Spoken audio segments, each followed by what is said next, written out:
If you like the video, please click on the like button, write a comment, subscribe to my channel, and press the bell icon to get notifications.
When the water in the row tank gets low, the float switch turns on and provides supply to the solenoid valve and the pump.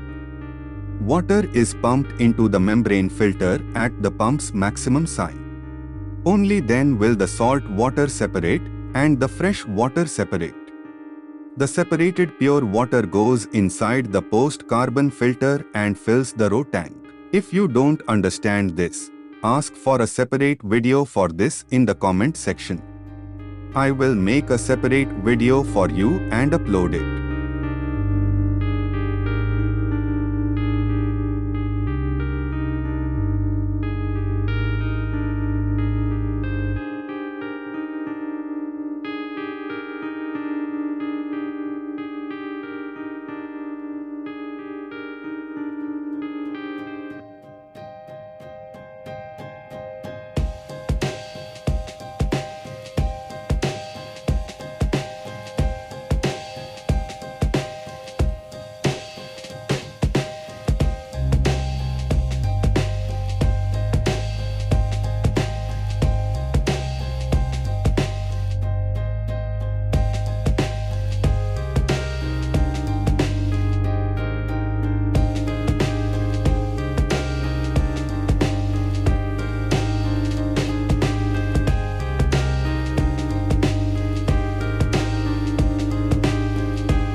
really hope you enjoy this video, and don't forget to subscribe for more videos, and press the bell icon, to get notifications. Please see the link for my videos in the description.